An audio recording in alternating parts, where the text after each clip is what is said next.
How does the Russia-Ukraine conflict impact South Africans and the South African economy in our everyday lives? Russia's invasion of the Ukraine has led to unprecedented sanctions and global social unrest. These are strange times indeed. First, what happened in 2020 with COVID-19, and now a 21st century war, all while receiving minute-by-minute updates on social media, not helping the cause. In this article, we will investigate the impact of war on the South African economy, well, specifically this conflict between the two nations, and with a specific focus on the commodity sector. So Russia and Ukraine are amongst the largest commodity producers in the world. Commodities such as oil, natural gas, coal, and other precious metals. So they serve as vital raw materials in production processes to almost everything. In the age of globalization, the world has become an increasingly interconnected economic system. Disruptions anywhere in the world will lead to global economic effects and impacts, especially with supply chain, and that's what we are seeing now.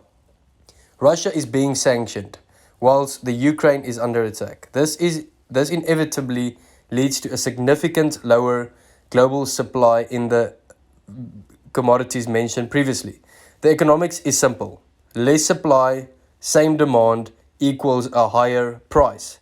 And a higher price means we will have to spend more on goods. A supply shortage holds significant implications for our economy, as all countries are dependent on commodity imports. South Africa, however, is somewhat insulated due to the strong presence of commodities in our exports basket.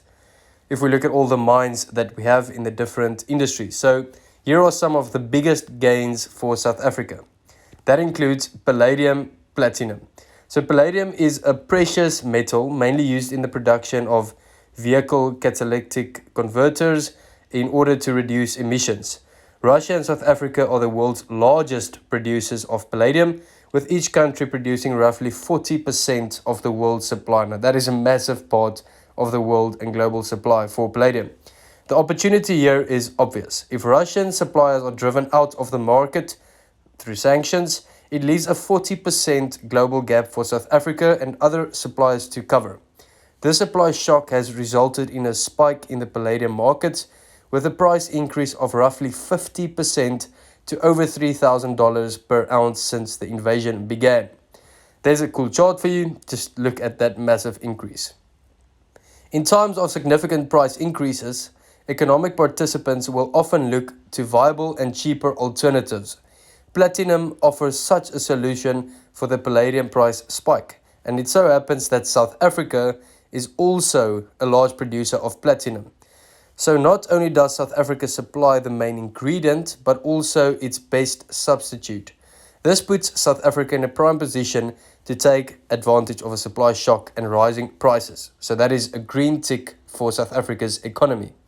Now let's look at the biggest loss for South Africa in this entire situation and what it means for the ordinary South African. And that is oil. Russia is the world's biggest oil producer after the US and Saudi Arabia. It is responsible for about 12% of global oil production, or between 10 and 12 million barrels per day. Oil is the single most important commodity in the world, and unfortunately South Africa is heavily dependent on oil imports. So we have to import oil. Rising oil prices therefore hold serious implications, particularly with respect to fuel and fertilizer. So obviously we all know fuel, because that is how we drive cars. Electric vehicles is not yet a big thing in South Africa. So that increases our spending on oil or on fuel.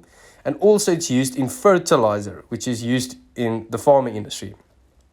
Fuel is used for all our transportation needs. This has both supply side and demand side implications for our economy. Without fuel, we cannot function, at least not in the short term.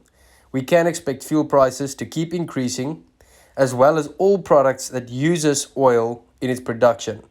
And one of those products are fertilizers. Oil is an extremely important ingredient in the manufacturing of fertilizers.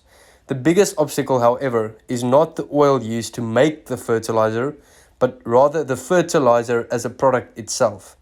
Russia is the world's leading low-cost exporter of all kinds of crop nutrients. It's hard to overstate the economic importance of fertilizer, but you can imagine. The cycle is economically pernicious.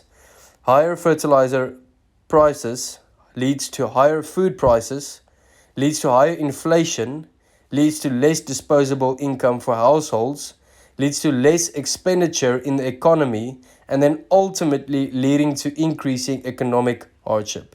So, to put it in context, higher fertilizer prices, higher food prices, meaning higher inflation, meaning less disposable income as we have to spend more, and that means less expenditure in our economy, ultimately leading to an increase in economic hardship. So that is not good for our economy.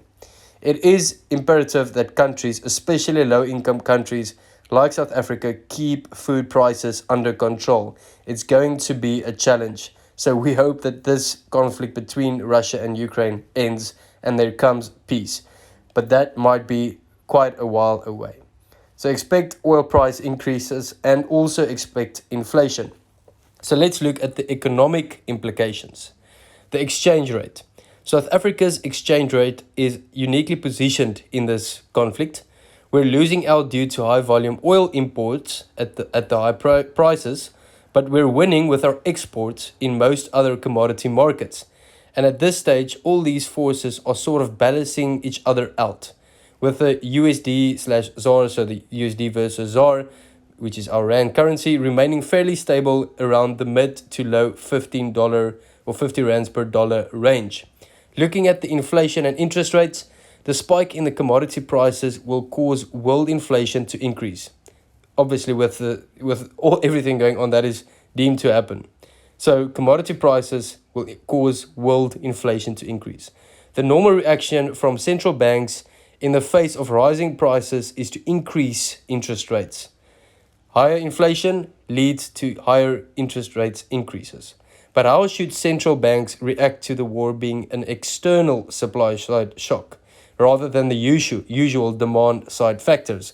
And we saw even inflation rising before this. So while the demand side often requires action from central banks, supply side is often passing. So who knows what will happen with the central banks, and maybe they'll ease the interest rates or not necessarily increase it that rapidly. If central banks decide to increase interest rates, it will alleviate some inflation concerns, but put further pressure on an already fragile global economy. So in conclusion, the Russian invasion of the Ukraine will disrupt trade flows, increase inflationary pressures, and increase volatility across a wide range of global markets. While South Africa is at the mercy of its oil imports, it is well positioned to take advantage of various other commodity supply shortages. So we'll soon release a video on what we are doing with our money and, just steering through this entire thing, because in every crisis there is opportunity. So stay tuned for more. Stay tuned for that article or video. Join the FinMeUp community. It's free. The link is in the description. Join a WhatsApp or Telegram group. Subscribe to the channel. Hope you have a great day. We've got lots coming. The FinMeUp app coming soon. And there's so much value going to be in that for you. Have a great day. Cheers.